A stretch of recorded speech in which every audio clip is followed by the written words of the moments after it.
These 5 tips are going to determine whether you end up walking away with a $20,000 increment or walking away wishing that you had said a few words differently.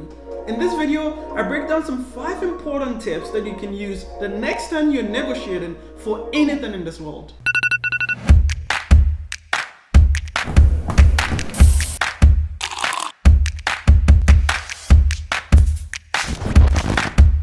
Hey guys, welcome back to the channel. If you're new here, it's your boy Tawheed. I'm a software engineer and a former startup founder based out of Boston. And on this channel, we discover various ways to capitalize on the digital economy to make some serious fame. There are so many instances where you find yourself negotiating for a good deal. It could be when you're looking to buy a car, purchase a home, or even calling your credit card company to have them waive a fee off, or even simply looking for the next big promotion at your current job. Knowing what to say, when to say it, and how to say it is really what is going to determine whether you end up walking away from that interaction successfully or walking away with your head down.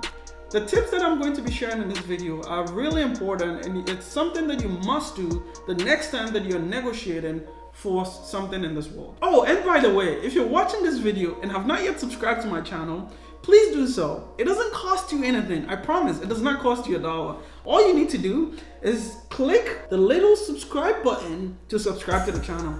It helps my channel grow, and it helps me get to my 150 subscriber growth count by the end of the month. So please do so right now. The first and most important tip for every successful negotiation is you have to make sure that you're the one making the initial offer. When you make the initial offer, you essentially set the tone and set the precedence for how the entire negotiation process is going to play out. Let me give you an example. Let's say I'm looking to sell this plan for $10,000. That's the value that I place on this plan, and that's what I'm looking for.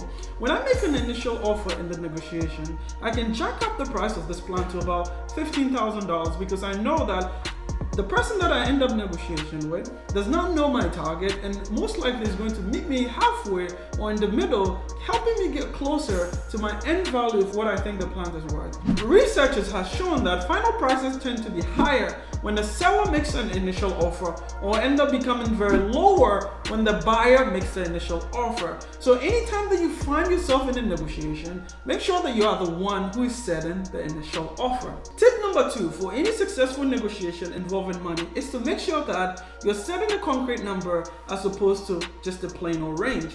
I can't tell you how many times that I've lowballed myself by offering ranges when people ask me, how much are you willing to charge me to help me build an app? When you specify a range, you're essentially signaling to whomever that you're communicating with that you're comfortable accepting the lower number.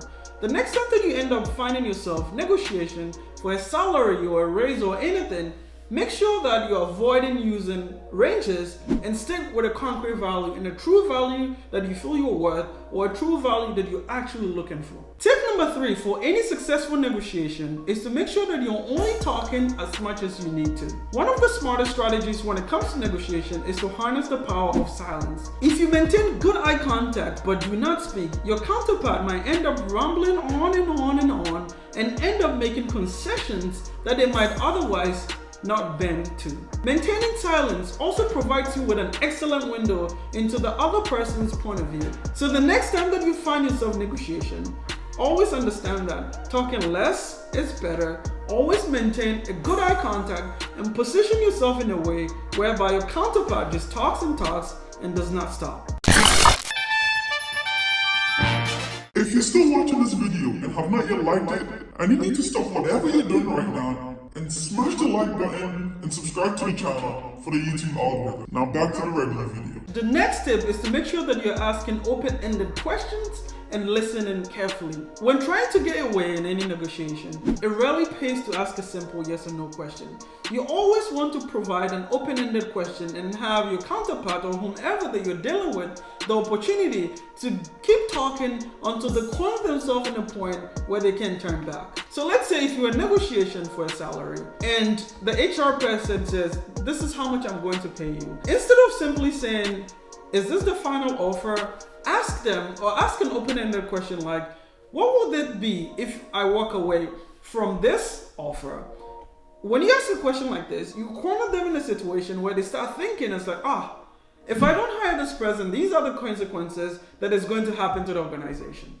So again, it's really important that when you're asking or when you're negotiating for something, you're not simply asking a yes or a no question. The final tip for any successful negotiation is to understand that the best deal makers are the ones that let both parties win.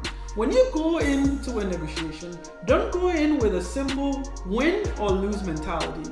As you're negotiating, you're building relationships. You want to position yourself, or you want to make sure that you're not leaving the person that you're negotiating with in a bitter taste. This is somebody that you can end up doing business with in the future, so it's important that you're not burning that bridge. If you try these 5 tips in your next negotiation, I can guarantee you that you end up coming out with a better outcome than what you currently experience today.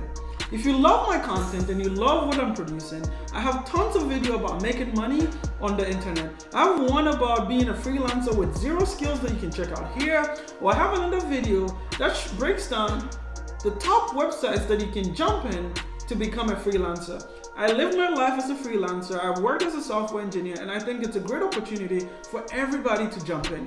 Thank you so much for hanging out with me today. Peace. Let's say you're looking to sell a house for $800,000. Let me give you an example, for instance. Let's say I'm looking to sell this plant. When I set the initial offer in the negotiation, let me give you an example. For instance, I'm looking to sell this plant for, let's say, $40,000. That's the value that I think the plant is worth. If I make the initial offer,